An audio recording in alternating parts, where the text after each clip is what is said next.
بسم الله الرحمن الرحيم الحمد لله رب العالمين والصلاة والسلام على أشرف الأنبياء والمرسلين سيدنا محمد وعلى آله وأصحابه أجمعين أما بعد.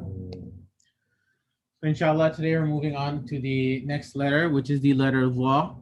The letter Dha is actually very simple, so there's nothing really complicated about today's topic. So the first thing is, how is the letter Dha pronounced?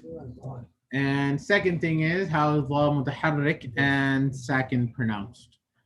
There's not really any what do you call it, specific errors with this letter. It's all understood from the way it's pronounced. So first thing is, how is the letter Dha pronounced? So Dha is pronounced just like a Dha or a Tha. Tha, and Dha are pronounced from the same area.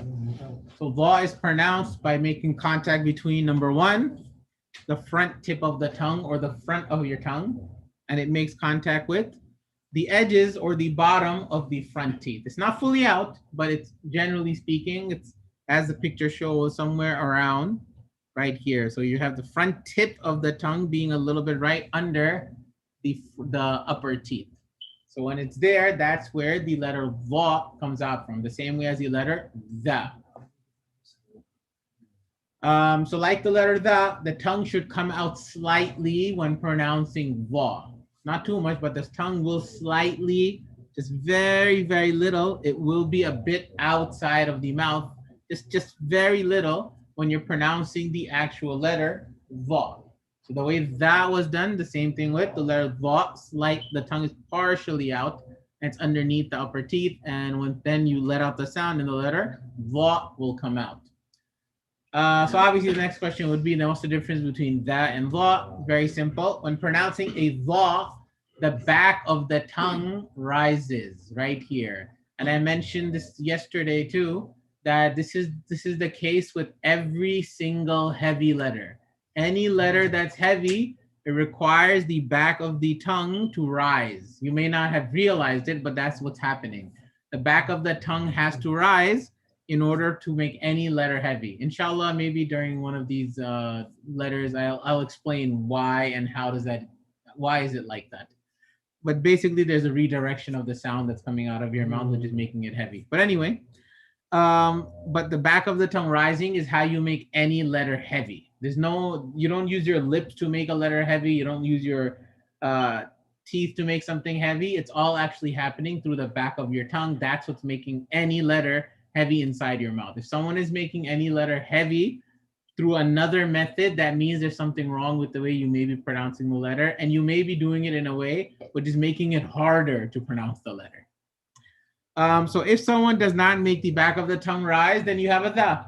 Very simple. You have a Dha if you don't make it alive. So Dha and Dha are the same. You can transition from a Dha to a Dha just by rising your tongue. You can go back and forth just by making your tongue go up and down from the back. So there's and then the tongue is up. So obviously when you make your tongue go up and down, some other parts of your mouth will move too because you're messing with your tongue. But anyway, that's how it's becoming heavy. So that's the difference between the Dha and the Dha, and that's pretty straightforward. Now let's move on to a mutaharrik and a sakin Dha.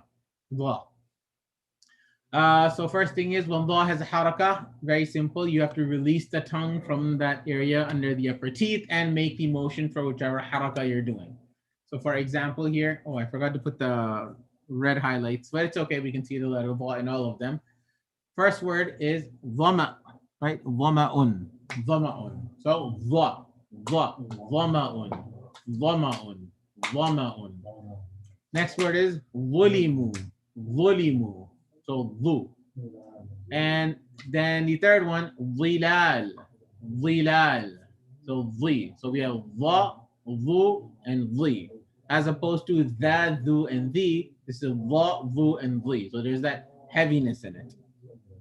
Next is when a Dha is sakin, then very straightforward, the tongue is going to remain on the edges of the upper teeth. It's going to remain there while you're making the sound of the letter Dha.